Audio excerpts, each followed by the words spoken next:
बिस्मिल्लाहिर्रहमानिर्रहीम। नाज़रीन अस्सलाम वालेकुम, मैं हूं इमरान नसीम। नाज़रीन, 3 बड़ी अहम खबरें इस प्रोग्राम में आपके साथ हम शेयर करेंगे। हमारी पहली खबर सुप्रीम कोर्ट के जजेस से मुतल्लिक है। अदालत उज़्मा का 3 रुकनी बेंच जिसकी सरबराही chief justice of Pakistan justice Umar Ata Bandial साहब करते हैं, उनके साथ जस्टिस इजाज़ुल एहसन और जस्टिस मुनीब अख्तर उस 3 रुकनी बेंच में शामिल होते हैं। इस बेंच के ख़िलाफ़ सुप्रीम कोर्ट के इन जज साहबान के ख़िलाफ़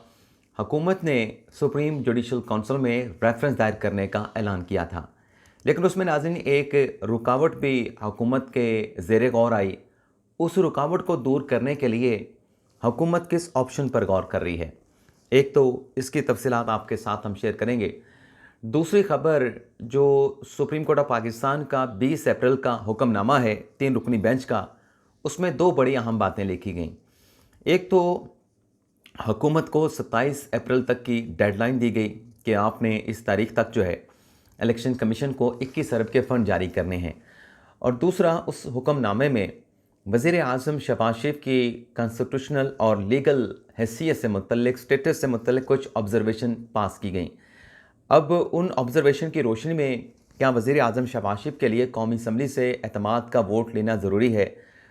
है या ज़रूरी नहीं है, ये डिटेल आप नाज़रीन के साथ हम शेयर करेंगे। वो जो हुक्मनामा है सुप्रीम कोर्ट का, उसकी ऑब्जर्वेशन भी आपके साथ शेयर करेंगे। और तीसरी खबर, क्या इमरान खान साहब ने हुकूमत से एनआरओ मांगा है?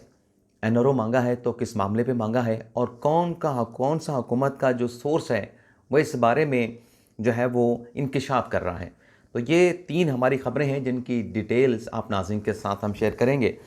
तो पहली खबर से नाज़रीन गुफ्तगू का आगाज़ करते हैं।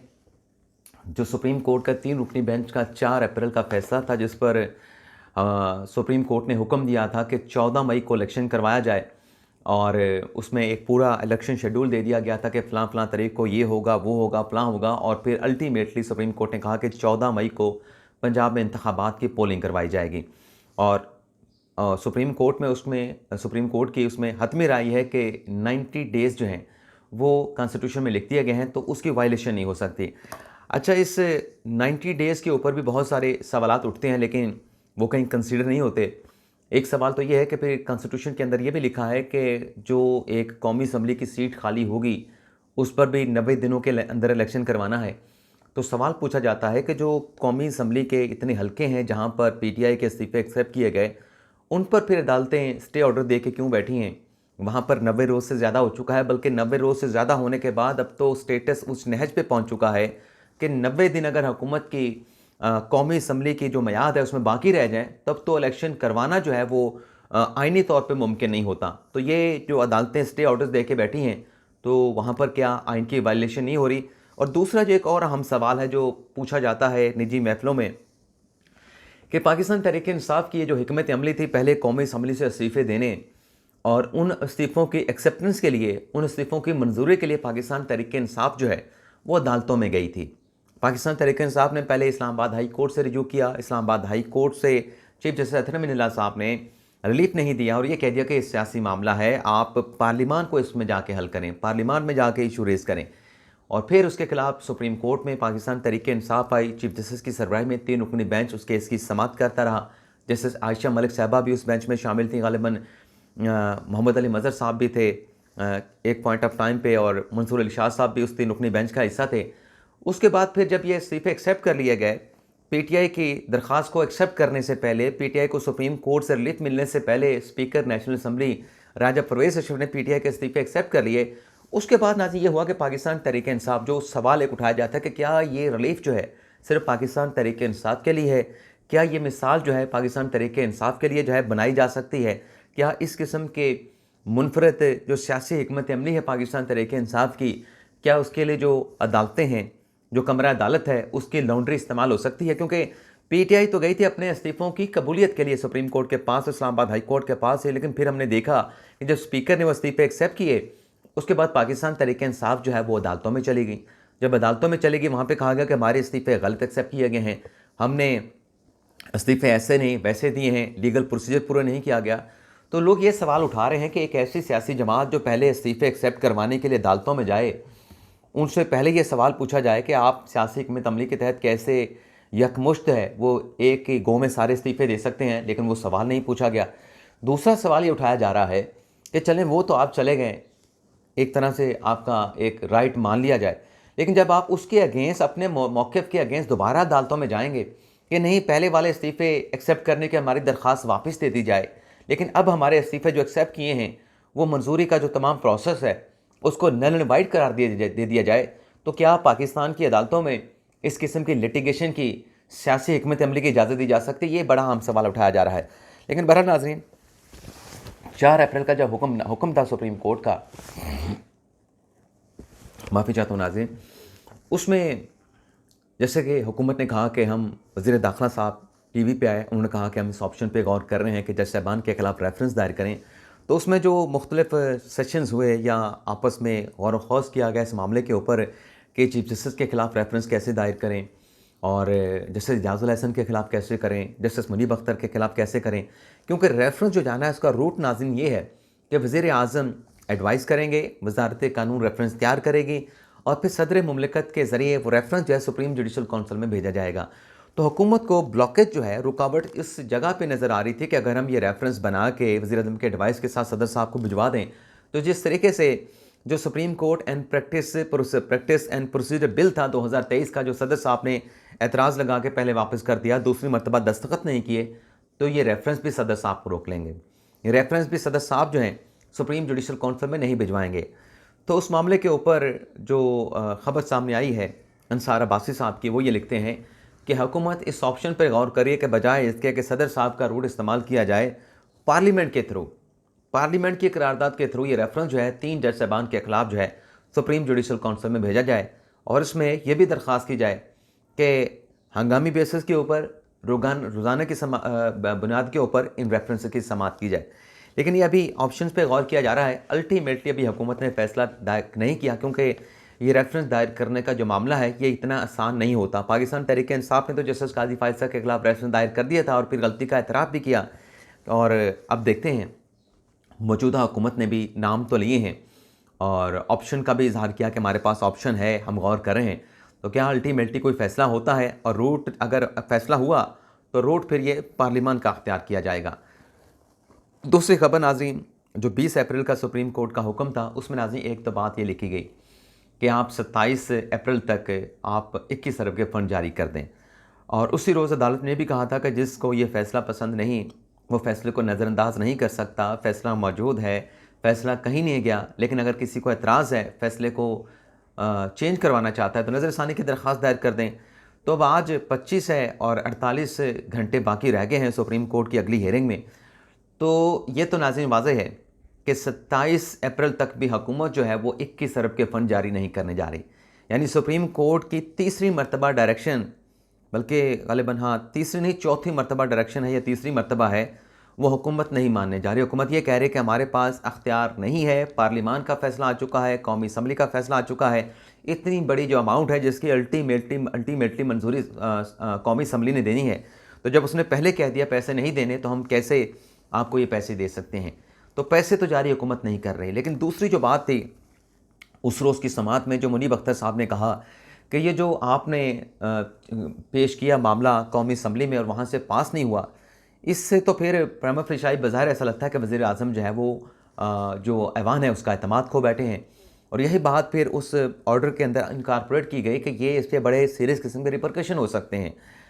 अब अदालती ऑर्डर में आ गया और कल से ख़बरें भी चली कि वज़ीर आज़म एतमाद का वोट ले सकते हैं। फ़ैसला कर लिया गया है, तमाम जो इत्तेहादी सियासी जमातें हैं उनके सरबराहान को कह दिया गया है कि अपने अरकान की तादाद को कौमी असम्बली के इजलास में जब भी बुलाया जाएगा, ग़ालिबन 27 को ही बुलाया जाएगा, तो उसमें ऐवान के अंदर जो मेंबरान की तादाद है हुकूमती इत्तेहादी सियासी जमातों की, वो उसमें कोई कमी नहीं होनी चाहिए, तमाम अरकान हाज़िर होने चाहिए। पहले तो नाज़रीन आपको बता दें कि जो सुप्रीम कोर्ट का हुक्मनामा वो सर आँखों पे जो लिखा गया उसके अंदर वो भी सर आँखों पे, लेकिन उसमें जो ऑब्जर्वेशन है मैं ये समझता हूँ कि वो ऐसी नहीं है कि जिसके कोई संगीन नताइज हो सकते हैं। क्योंकि जब ये मामला पार्लियामेंट की जानिब से, यानी वफाकी बजट जब काबीना के इजलास में पेश होता है तो वफाकी काबीना उसमें अपनी कंसेंट दे के, अपनी ऑब्जर्वेशन दे के, अपना फ़ैसला दे के ऐवान को भेजती है कि ये बजट जो है साल 2022-23 का या 23-24 का हमने पास कर दिया, अब ऐवान इसको पास करे।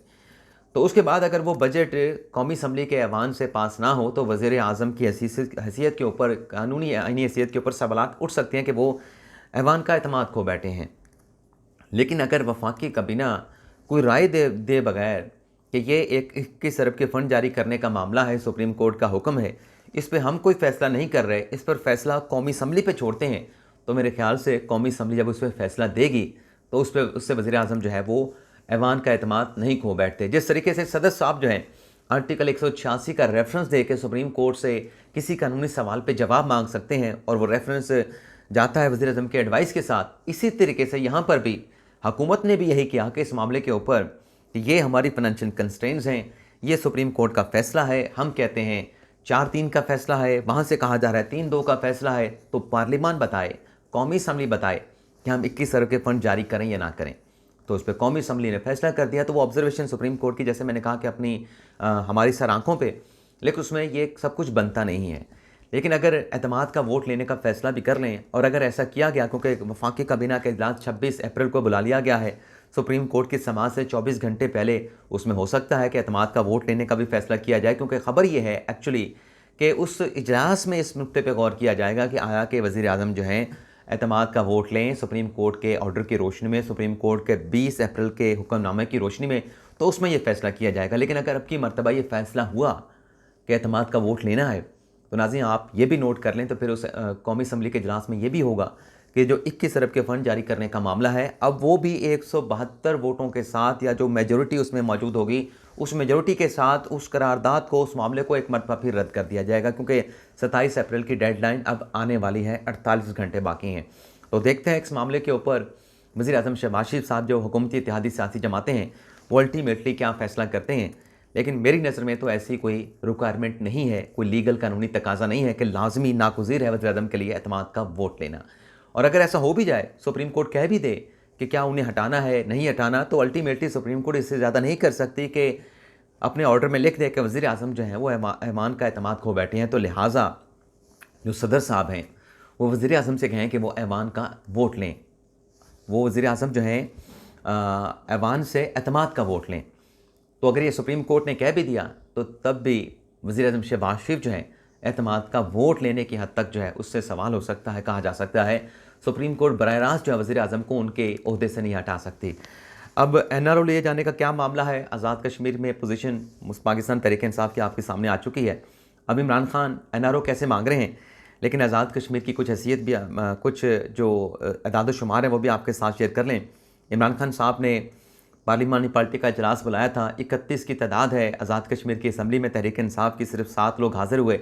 और उसमें फिर ये फैसला ये किया गया, एक तो जो अनवारुल हक साहब हैं इस वक्त आज़ाद कश्मीर के वज़ीर आज़म, उनसे पाकिस्तान तहरीक इंसाफ ने लाताल्लुक़ का इज़हार कर दिया है। PTI के टिकट से जीते थे, लेकिन आज़ाद फारवर्ड ब्लॉक बनाकर जो है वो वज़ीर आज़म बन गए हैं। और फिर इसमें यह भी फैसला किया गया कि सरदार तनवीर नियाज़ साहब को PTI आज़ाद कश्मीर की सदारत से हटा दिया गया है और सरदार क़य्यूम नियाज़ी साहब को PTI आज़ाद कश्मीर का जो है वो सदर बना दिया गया है। और मकबूल गुजर साहब को स्पीकर के तौर पर इमरान खान साहब ने नामज़द कर दिया है कि वो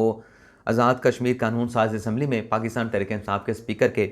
कैंडिडेट होंगे और ख्वाजा फ़ारूक अहमद को कायद हिज़्ब इख्तिलाफ जो है वो नामज़द कर दिया गया है। अब ये जो NRO लिए जाने का मामला है, ये जो मुज़ाकरात की बातें चल रही हैं, ये मुज़ाकरात होने चाहिए। पहले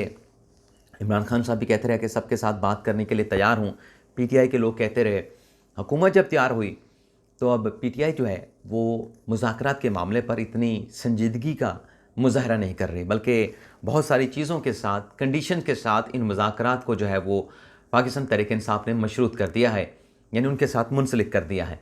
तो इन हालात में मुज़ाकरात कैसे कामयाब होंगे, तो हुकूमती मिनिस्टर ख्वाजा आसिफ साहब ने कहा है, और जैसा कि हमने खुद सुप्रीम कोर्ट में भी देखा कि बात हो रही है पंजाब के इंतखाबात के हवाले से, बात हो रही है मुल्क में 1 तारीख को इलेक्शन करवाने के हवाले से। इमरान खान साहब का वकील रोस्टरों पे आके कहता है कि छोड़ें इन बातों को, इमरान खान साहब को कहीं गिरफ़्तार करने के लिए ईद की तातीलात में कोई ऑपरेशन ना कर दिया जाए। उनके बुनियादी हकूक़ हैं, उनकी गिरफ़्तारी हो सकती है, ज़मान पार्क के बाहर अंदर ऑपरेशन करके कोई कार्रवाई करके गिरफ़्तारियाँ हो सकती हैं। तो ये संजीदगी का आलम था उस अदालती कार्रवाई में। पाकिस्तान तहरीक इंसाफ के चेयरमैन इमरान खान के वकील, ज़ाहिर सी बात है कि वकील खुद से तो अदालत में इस तरह से पेश नहीं होता जब तक क्लाइंट पीछे से ना कहे। तो ये खान साहब जो हैं वो इलेक्शन से ज़्यादा ख़ुद को, अपनी स्किन को, अपनी गिरफ्तारी से ख़ुद को बचाना चाहते हैं। तो अब मिनिस्टर डिफेंस ये कहते हैं कि इमरान खान साहब इस बात पे राज़ी हैं कि अगर उन्हें एनआरओ दे दिया जाए, उनके खिलाफ जो केसेस हैं वो बंद कर दिए जाएं, उनमें सरकार के वकला पेश ना हों, सरकार के वकला पेश हो के उसमें इस तरह के दलाइल दे दें कि खान साहब के खिलाफ मुकदमात ख़त्म हो जाएं, तो खान साहब जो है इलेक्शन की 1 तारीख पर राज़ी होने के लिए तैयार हैं और किसी किस्म की कंडीशन भी जो है वो नहीं लगाना चाहते। लेकिन उनका मुतालबा ये है कि एनआरओ दिया जाए और तमाम के तमाम जो केसेस हैं वो ख़त्म किया जाएँ। ये वज़ीर दिफ़ा ख्वाजा आसिफ़ साहब ने दावा किया है। तो ये था नाज़रीन आज का हमारा